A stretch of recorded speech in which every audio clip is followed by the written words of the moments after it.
Hello, നമസ്കാരമുണ്ട്. ഞാനേ നമ്മുടെ മലയാളികൾക്ക് ഒരു കാര്യമുണ്ട്. മലയാളികൾക്ക് വീട് കിട്ടാൻ വഴിയില്ല.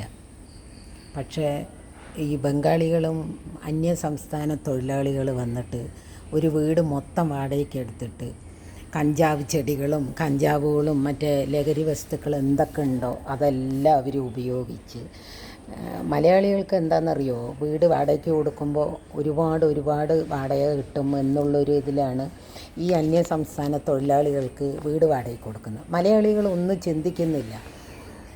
അന്യ സംസ്ഥാനത്തു നിന്ന് വന്നിട്ട് നമ്മുടെ കേരളം നശിപ്പിക്കാൻ വേണ്ടി വരുന്ന ഒരു വർഗ്ഗക്കാരാണ് ഈ അന്യ സംസ്ഥാന തൊഴിലാളികൾ.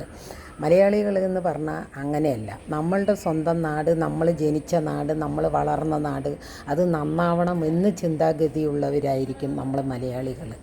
അതിൽ 1-2 പേരേ ഉണ്ടാവുള്ളൂ പിന്നെ ഇങ്ങനെയുള്ള കാര്യങ്ങളൊക്കെ ചെയ്യുന്നത്.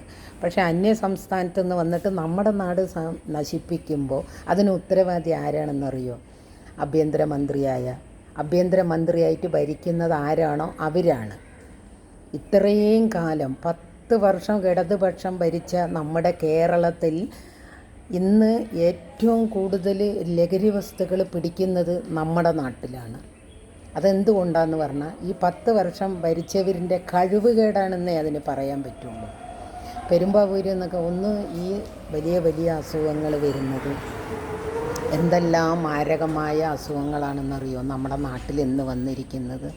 അത് ഒന്ന് വൃത്തിയില്ലായ്കയാണ്. വൃത്തി വേണം. അതുപോലെ ലഹരി വസ്തുക്കളിൻ്റെ ഉപയോഗം കൂടുതലാണ്. അതുകൊണ്ടാണ് ഈ പെരുമ്പാവൂർ എന്ന് പറയുന്ന സ്ഥലത്ത്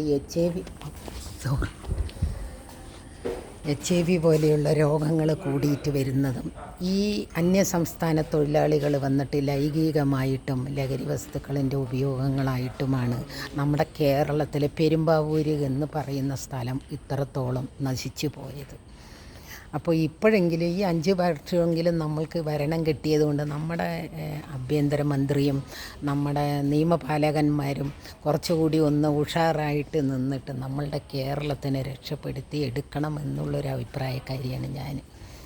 എന്താണെന്ന് പറഞ്ഞാൽ നമ്മളുടെ കുടുംബങ്ങൾ, നമ്മളുടെ മക്കൾ, നമ്മുടെ ഭർത്താക്കന്മാർ എല്ലാവരും നശിച്ചു കൊണ്ടിരിക്കുകയാണ്. കുടിയും വലിയും എല്ലാം കൊണ്ടും വീട്ടുകളിൽ ബുദ്ധിമുട്ടുകൾ. ഇപ്പോൾ സ്ത്രീകൾ ജോലിക്ക് പോയില്ലെങ്കിൽ വീട്ടിൽ ഭക്ഷണം കഴിക്കാൻ പൈസയില്ലാത്ത ഒരു ഗതികേടാണ് വന്നത്. കാരണം പുരുഷന്മാരും മക്കളും സമ്പാദിച്ചിട്ട് പകുതി മുക്കാൽ ലഹരി വസ്തുക്കൾ ഉപയോഗിക്കുന്നത് കൊണ്ട് അവർ സമ്പാദിക്കുന്ന പണം അതിനാണ് ചിലവായി പോകുന്നത്.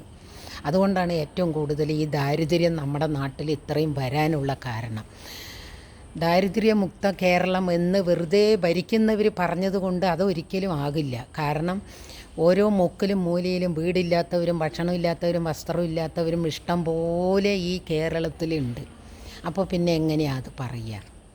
അപ്പോൾ അതിന് വേണ്ടിയെങ്കിലും ആഭ്യന്തരമന്ത്രി രമേശ് ചെന്നിത്തലയും നമ്മുടെ നിയമപാലകന്മാരും അതിനു വേണ്ടി നമ്മുടെ പൊതുജനങ്ങളും സ്ത്രീകളും പുരുഷന്മാരും എല്ലാവരും ഒത്തുചേർന്ന് നമ്മുടെ കേരളം ദൈവത്തിൻ്റെ സ്വന്തം നാടാക്കി മാറ്റാൻ ഈ 5 വർഷത്തിൻ്റെ ഉള്ളിൽ കഴിയണമെന്നാണ് എൻ്റെ ഒരു ആഗ്രഹം. അപ്പോൾ എൻ്റെ സപ്പോർട്ട് എല്ലായ്പ്പോഴും നിങ്ങളുടെ കൂടെയുണ്ട്. Okay, bye. എല്ലാവർക്കും ഒരു ഗുഡ് മോർണിംഗ്.